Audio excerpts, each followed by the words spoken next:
नमस्कार मित्रों, स्वागत है आप सभी का आधारशिला आईएएस की यूट्यूब चैनल पे। आज हम लोग इंडियन पॉलिटी का एक और टॉपिक लेकर हाजिर हुए हैं। टॉपिक का नाम है संसदीय प्रक्रिया। अब इसके अंतर्गत बहुत सारी चीजें हम लोग को पढ़नी है। संसदीय प्रक्रिया में जो विभिन्न प्रक्रियाएं होती हैं, उनकी जो टर्मिनोलॉजी है, जो नाम है, उनका हम लोग अर्थ समझेंगे और ये भी समझेंगे कि वो किस प्रकार महत्वपूर्ण है, क्या महत्व है उनका संसद की प्रक्रियाओं में। सीधे चलते हैं अपने टॉपिक पे। पहला जो मैंने लिखी है हेडिंग, इसका नाम है प्रश्नकाल, क्वेश्चन आवर। क्वेश्चन आवर का मतलब क्या होता है? इसमें क्वेश्चन पूछे जाएंगे। और ये क्वेश्चन आवर होता क्या है? तो ये सदन की बैठक का जो प्रथम घंटा, पहला घंटा, यानी सुबह 11 से लेकर 12 बजे तक के बीच का जो 1 घंटे का समय है, इसको ही प्रश्नकाल बोला जाता है। इसमें सदस्यगण मंत्रियों से सवाल करते हैं और मंत्री उन प्रश्नों का जवाब देते हैं। तो ये तो हो गया प्रश्नकाल।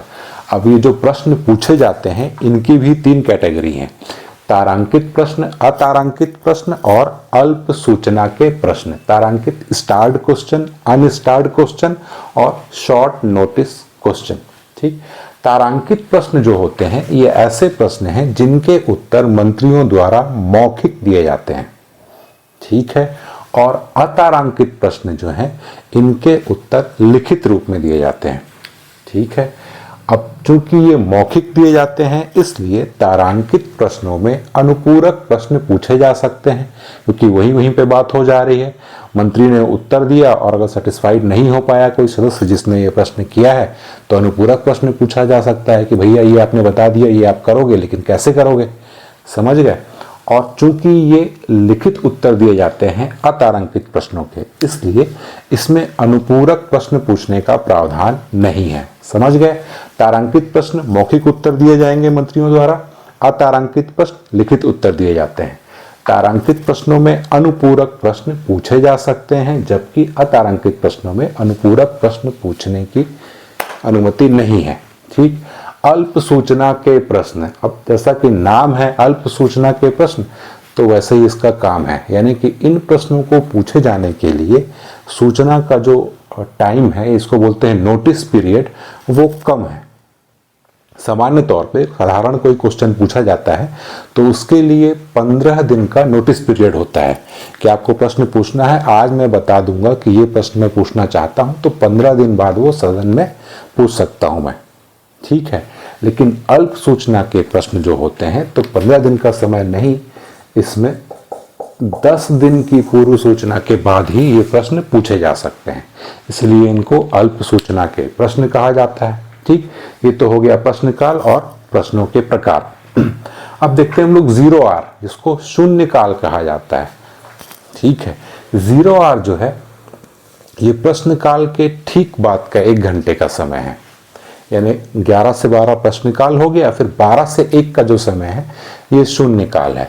अब शून्यकाल इसका नाम इसलिए दिया गया है क्योंकि संसदीय प्रक्रिया नियमों में इसका उल्लेख नहीं है।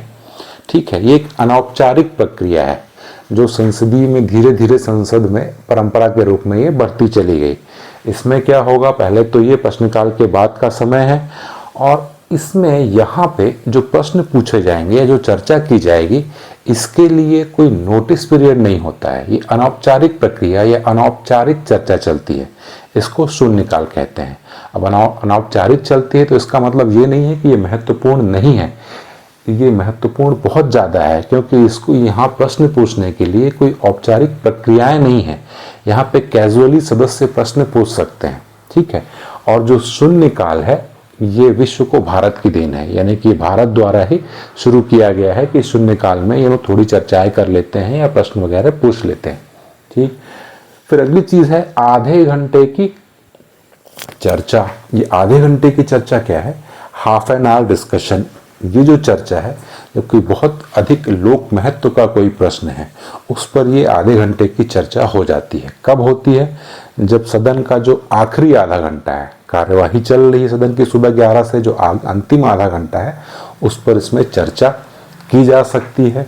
इसके लिए हफ्ते में 3 दिन निर्धारित किए जाते हैं, सोमवार, बुधवार और शुक्रवार, आधे घंटे की चर्चा के लिए। इसमें सदस्यगण सवाल पूछ लेते हैं और चर्चा हो जाती है।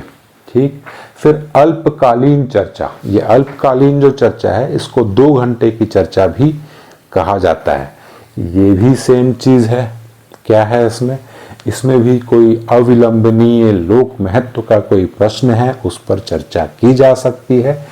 इसके लिए जो निर्धारित दिन है, ये सभापति बोल रहा हूँ, अध्यक्ष द्वारा सप्ताह में 2 दिन इसके लिए नियत कर दिए जाते हैं कि ये 2 सप्ताह में कोई भी 2 दिन वो फिक्स कर देंगे। उनमें ये अल्पकालिक चर्चा हो जाएगी। कोई ऐसा लोक महत्व का कोई प्रश्न है तो उस पर सदस्यगण आपस में चर्चा कर सकते हैं। खास बात ये कि इसी को 2 घंटे की चर्चा भी कहा जाता है और अध्यक्ष हफ्ते में 2 दिन इसके लिए निर्धारित कर सकते हैं। चर्चा किस विषय पर होगी? अविलंबनीय लोक महत्व का, मतलब लोक महत्व का हो और जिस पे विलंब न किया जा सके, उस पर चर्चा होना आवश्यक है। ठीक, तो ये हो गई अल्पकालिक चर्चा या अल्पकालीन चर्चा। ठीक है, फिर आ जाइए प्रस्ताव में। तो प्रस्ताव होते क्या है? मोशन जैसे कहा जाता है। मोशन क्या है? ऐसा समझिए कि किसी प्रस्ताव के द्वारा ही सदन का निर्णय या सदन की राय जानी जाती है। यानी सदन के समक्ष लाया गया ऐसा सुझाव है जिससे सदन का निर्णय पता लगता है। समझ गए? आगे और समझ जाएंगे कैसे कि सदन का निर्णय कैसे समझ आता है। मतलब कोई प्रस्ताव आ गया है तो सदन पे उस पर चर्चा भी होगी और मतदान भी होगा। ये केवल चर्चा नहीं है, प्रस्ताव अगर आया है तो उस पर मतदान होगा और मतदान अगर हो गया तो सदन के निर्णय का पता चल ही जाएगा। अगर वो प्रस्ताव पारित हो गया तो सदन सहमत है, पारित नहीं हो पाया तो सदन असहमत है। इसलिए कहा जाता है कि सदन का निर्णय या सदन की राय जानने के लिए प्रस्ताव प्रस्तुत किया जाता है। ठीक, अब प्रस्ताव देखिए, प्रस्ताव के प्रकार। तो प्रस्ताव के प्रकार क्या क्या हैं? 3 प्रकार हैं। मूल प्रस्ताव, स्थानापन्न प्रस्ताव और सहायक प्रस्ताव। मूल प्रस्ताव को बोला जाता है सब्सटेंटिव मोशन। मूल प्रस्ताव एक ऐसा प्रस्ताव है जो अपने आप में स्वतंत्र और पूर्ण होता है, जिससे सदन की निर्णय या सदन की राय अभिव्यक्त हो जाती है। जैसे कोई प्रस्ताव आया राष्ट्रपति पर महाभियोग या अविश्वास प्रस्ताव, तो ये सारे प्रस्ताव जो होंगे ये मूल प्रस्ताव होंगे। राष्ट्रपति पर महाभियोग ये प्रस्ताव आ गया तो सदन का निर्णय पता लग ही जाएगा ना। अगर महाभियोग पारित हो गया तो राष्ट्रपति अपने पद से हटा दिए जाएंगे और अगर पारित नहीं हुआ तो राष्ट्रपति पद पर बने रहेंगे। तो इस प्रकार के जो प्रस्ताव हैं ये मूल प्रस्ताव होते हैं। ठीक, स्थानापन्न प्रस्ताव, सब्स्टिट्यूट मोशन। सब्स्टिट्यूट तो अपन बोलते ही हैं कि इसका सब्स्टिट्यूट वो है, तो सेम वैसी ही चीज है। कोई एक प्रस्ताव पहले से है और उसकी जगह पे जो आने वाला प्रस्ताव है उसको बोला जाता है स्थानापन्न प्रस्ताव।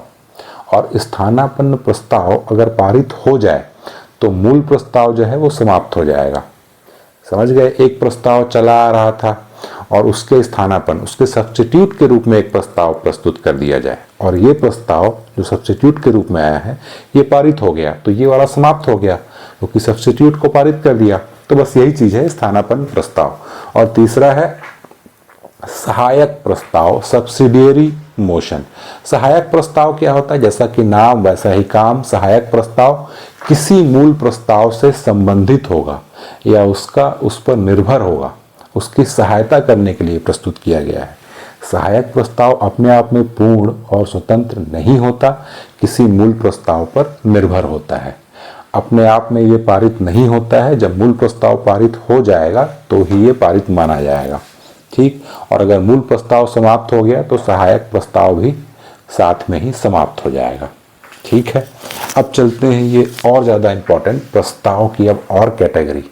ठीक है, देखिए नंबर 1 है विश्वास प्रस्ताव। इंग्लिश में बोला जाता है कॉन्फिडेंस मोशन।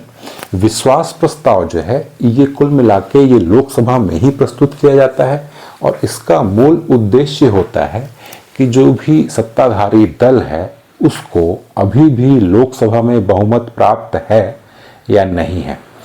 ठीक, यह है विश्वास प्रस्ताव। विश्वास प्रस्ताव प्रस्तुत कब किया जाता है? साधारणतः ये जो सत्ताधारी दल है ये ही लाते हैं अपने आप को प्रूफ करने के लिए। हम विश्वास प्रस्ताव ला रहे हैं और अब आप लोग देखेंगे कि लोकसभा में हम लोगों को बहुमत प्राप्त है, इसीलिए हम लोग सरकार चला रहे हैं। ठीक है, कई बार ऐसा होता है गठबंधन की सरकार होती है, एक कोई दल बहुमत प्राप्त नहीं कर पाता है तो अन्य दलों से गठजोड़ करके सरकार बना लेता है। और राष्ट्रपति कई बार ऐसा बोल देते हैं कि आप विश्वास प्रस्ताव पारित करवाइए, तभी तो पता लगेगा हमको कि आपको लोकसभा में बहुमत प्राप्त हो गया है कि नहीं हो पाया है। ठीक। तो विश्वास प्रस्ताव, तो विश्वास प्रस्ताव जो होगा वो साधारणता क्या है, विश्वास प्रस्ताव हमेशा ही सत्ताधारी दल द्वारा ही प्रस्तुत किया जाता है, अपने आप को प्रूफ करने के लिए कि हम लोगों ने बहुमत प्राप्त कर लिया है और हम लोग सरकार चलाने में सक्षम है। ये होता है विश्वास प्रस्ताव। अब अगला है अविश्वास प्रस्ताव, नो कॉन्फिडेंस मोशन। अविश्वास प्रस्ताव जो है ये अक्सर विपक्षी दलों द्वारा लाया जाता है और इसके लिए, इसको लाने के लिए सदन क्या, लोकसभा में ही लाया जाता है। ये दोनों ही प्रस्ताव जो है ये लोकसभा में ही लाए जाएंगे और अविश्वास प्रस्ताव लाने के लिए कम से कम 50 सदस्यों का समर्थन आवश्यक है।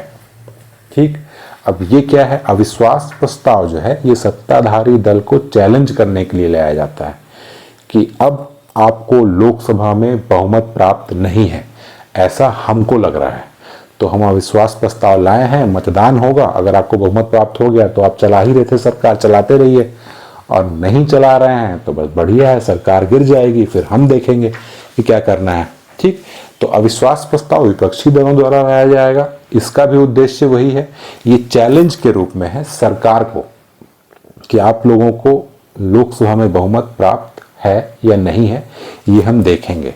और विश्वास प्रस्ताव जो है वो सत्ताधारी दल या सरकार स्वयं लाती है कि हम खुद ही बता देते हैं कि हमको लोकसभा में बहुमत प्राप्त है। ठीक, अब आगे चलते हैं निंदा प्रस्ताव। देखिए, इसको सेंसर मोशन बोला जाता है। निंदा प्रस्ताव क्या होता है, निंदा प्रस्ताव किसी सदस्य द्वारा किसी मंत्री या संपूर्ण मंत्रिपरिषद के विरुद्ध लाया जाता है। किस लिए, उनके किसी कार्य की निंदा करने के लिए। समझ गए, उनके किसी कार्य की निंदा करने के लिए। इसका उद्देश्य केवल निंदा करना ही होता है मंत्री का या संपूर्ण मंत्रिपरिषद का। निंदा प्रस्ताव पारित हो भी जाए तो सरकार गिरती नहीं है। ठीक, खास बात इन दोनों में क्या है, यदि अविश्वास प्रस्ताव पारित हो जाए तो सरकार गिर जाएगी। अविश्वास प्रस्ताव किसके द्वारा लाया जा रहा है, विपक्षी दलों द्वारा, ये देखने के लिए कि लोकसभा में बहुमत प्राप्त है कि नहीं है। अब जब वोटिंग होगी अविश्वास प्रस्ताव के पक्ष में सभी लोग वोट कर देंगे, सभी लोग यानी ज्यादातर लोग कर देंगे, तो कुल मिला के सरकार के पक्ष में लोग नहीं है तो सरकार गिर जाएगी। इसी प्रकार अगर विश्वास मत पारित नहीं होता है तो सरकार गिर जाएगी। ठीक, सरकार ला रही है तो सरकार जब लाएगी तो ज्यादा से ज्यादा लोग, सरकार के सभी आदमियों को बोल दिया जाएगा कि आप लोग पक्ष में वोटिंग करिए भैया, विश्वास प्रस्ताव है, पक्ष में वोटिंग कर दिए सभी कोई और बहुमत आ गया वोटिंग का तो सरकार है। लेकिन अगर पक्ष में वोटिंग नहीं किए तो सरकार को बहुमत प्राप्त नहीं है, तो सरकार को पद छोड़ना पड़ेगा। तो इन दोनों में सरकार रहेगी या नहीं रहेगी ये तय हो जाता है। अगर विश्वास प्रस्ताव पारित नहीं हुआ तो सरकार गिर जाएगी, अविश्वास प्रस्ताव पारित हो गया तो सरकार गिर जाएगी। लेकिन निंदा प्रस्ताव पारित हो गया या नहीं हुआ इससे कोई फर्क नहीं पड़ेगा, ये केवल सरकार की निंदा के लिए प्रस्तुत किया जाता है। सरकार की किसी नीति या किसी कार्य या किसी योजना के संदर्भ में ये प्रस्तुत किया जाता है सामान्य तौर पर। ठीक, अब चलते हैं स्थगन प्रस्ताव, एडजॉर्नमेंट। एडजॉर्नमेंट मोशन का क्या मतलब है, एडजॉर्नमेंट मोशन जो लाया जाता है स्थगन प्रस्ताव, इसका रीजन ये होता है कि सदन की जो भी अभी गतिविधियां चल रही हैं उनको रोक दिया जाए और कोई अलग यानी कि कोई अविलंबनीय लोक महत्व का प्रश्न है उस पर चर्चा की जाए। समझ रहे हैं, जैसे कोई नया मुद्दा आ गया, अभी नॉर्मल चल रहा था, अचानक से कुछ ऐसी बड़ी घटना हो गई, या कश्मीर बोल रहा हूँ, पाकिस्तान ने अटैक कर दिया भारत के ऊपर, तो स्थगन प्रस्ताव ला दिया गया कि अरे छोड़िए वो सब जो चल रहा था अभी, है ना, अडानी वडानी, सीधे इस मुद्दे पे बात करिए, पाकिस्तान वाले मुद्दे पे। तो जिस पर चर्चा चल रही है उसको स्थगित कर दिया जाए और किसी अविलंबनीय लोक महत्व के प्रश्न पर चर्चा करने के लिए स्थगन प्रस्ताव लाया जाता है। लेकिन स्थगन प्रस्ताव लाने के लिए भी वही कंडीशन है जो अविश्वास प्रस्ताव के लिए थी, यानी कि 50 सदस्यों का समर्थन चाहिए इसके लिए भी। ठीक, और 50 सदस्यों का समर्थन भी चाहिए और मुद्दा कैसा होना चाहिए, अविलंबनीय लोक महत्व का है, लोक महत्व का ऐसा प्रश्न जिस पर चर्चा के लिए विलंब नहीं किया जा सकता है। ठीक, तो ये हो गया स्थगन प्रस्ताव। अब अगली चीज है ध्यानाकर्षण प्रस्ताव, इसको बोलते हैं कॉलिंग अटेंशन मोशन। इसका मतलब इसका भी सेम यही कारण है, जैसा स्थगन प्रस्ताव है सेम यही ध्यानाकर्षण, यानी कोई अविलंबनीय लोक महत्व का प्रश्न या मुद्दा है, उस पर चर्चा करने के लिए ध्यानाकर्षण प्रस्ताव लाया जाता है, ताकि जो सदन की जो साधारण गतिविधि या दैनिक गतिविधि चर्चा चल रही थी उसको रोक कर इस लोक महत्व के अविलंबनीय प्रश्न पर चर्चा की जाए। दोनों सेम चीज है, बस अंतर यह है कि ध्यानाकर्षण प्रस्ताव लाने के लिए 50 सदस्यों के समर्थन की आवश्यकता नहीं है। तो इसको ऐसा समझिएगा कि देखिए, स्थगन प्रस्ताव तो ठीक है, 50 सदस्यों का समर्थन। जिस व्यक्ति के पास 50 सदस्यों का समर्थन नहीं है, लेकिन उसका भी जो प्रश्न है, उसका भी जो मुद्दा है वो अविलंबनीय लोक महत्व का है, तो वो कैसे लाएगा? वो ला सकता है ध्यानाकर्षण प्रस्ताव के माध्यम से अपने प्रश्न को ला सकता है सदन के समक्ष चर्चा के लिए। तो ये होगा ध्यानाकर्षण प्रस्ताव। अब चलिए आगे, धन्यवाद प्रस्ताव, मोशन ऑफ थैंक्स। धन्यवाद प्रस्ताव क्या होता है? प्रत्येक आम चुनाव के बाद जो सदन की संसद की जो प्रथम बैठक होती है और इसके अतिरिक्त प्रत्येक वर्ष की जो प्रथम सत्र होता है और प्रथम सत्र का पहला दिन जो होता है, इसमें राष्ट्रपति दोनों सदनों के समक्ष, दोनों सदनों यानी लोकसभा और राज्यसभा के सामने एक साथ अभिभाषण करते हैं। अभिभाषण मतलब भाषण देते हैं, ऐसा समझ लीजिए। अब भाषण में होता क्या है? इस राष्ट्रपति के अभिभाषण में पिछले वर्ष की सरकार की जो उपलब्धियां हैं उनका विवरण होता है, आगे की योजनाओं का, नीतियों का विवरण होता है। ठीक है। अब ये जो अभिभाषण होता है राष्ट्रपति का, इस पर प्रत्येक सदन का एक सदस्य जो होता है वो प्रस्ताव लाता है और एक सदस्य उस प्रस्ताव को समर्थन देता है। ये ही धन्यवाद प्रस्ताव है। समझ पा रहे हैं?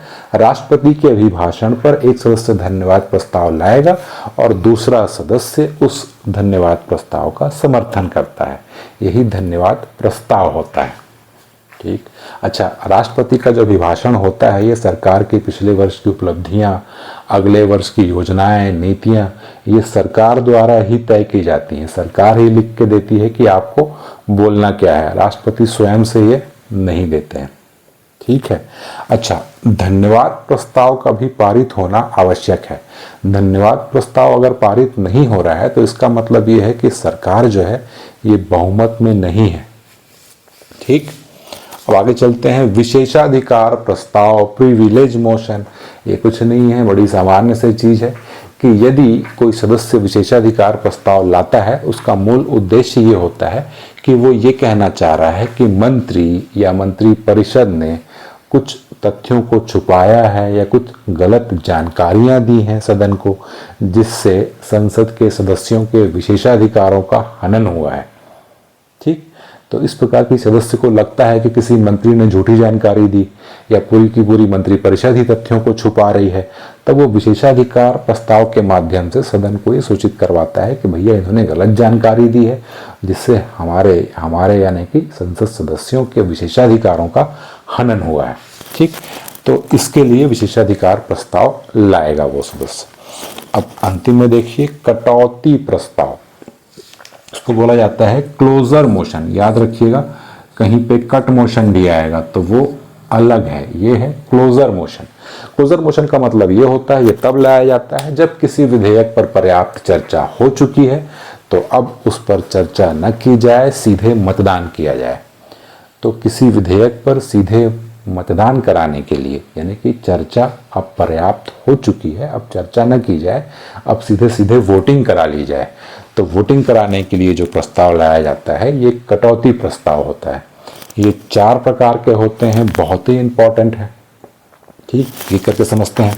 साधारण कटौती, simple closure motion. Simple closure motion वही है जो मैंने बताया कटौती प्रस्ताव, यानी कि तब लाया जाता है किसी सदस्य द्वारा जब वो ये मानता है कि फलाने विधेयक में पर्याप्त चर्चा हो चुकी है, पर्याप्त वाद विवाद हो चुका है, अब चर्चा की आवश्यकता नहीं है, इस विधेयक पर अब मतदान करा लिया जाए, तब वो लाएगा साधारण कटौती। ठीक। अगली चीज है घटकों में कटौती।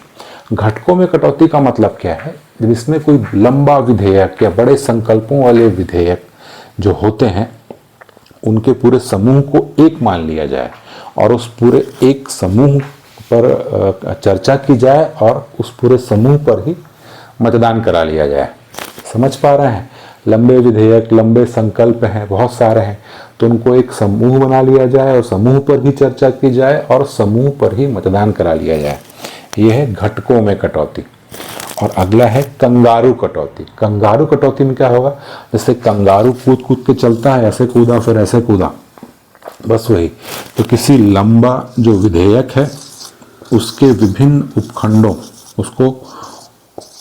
उसके महत्वपूर्ण उपखंडों पर ही चर्चा की जाए और मतदान किया जाए। ये पूरा विधेयक चल रहा है लेकिन इसके महत्वपूर्ण उपखंड ये हैं, ये हैं, ये हैं, ये हैं, तो कूद कूद के इन पर चर्चा की जाए और फिर इन पर ही मतदान करा लिया जाए। इसको बोला जाता है कंगारू कटौती। और अंतिम में है गिलोटिन। गिलोटिन तब लाया जाता है जब मान लीजिए किसी विधेयक पर चर्चा चल रही है और विधेयक के ऐसे अंश या ऐसे भाग जिन पर अभी तक चर्चा हुई ही नहीं है, तो मतदान से पूर्व उन भागों को लाया जाता है चर्चा के लिए जिन पर अभी तक चर्चा नहीं हो पाई है। इसी को कहा जाता है गिलोटिन। तो ये था आपका संसदीय प्रक्रिया की विभिन्न टर्मिनोलॉजी। आशा करता हूँ आप लोगों को समझ में आया होगा।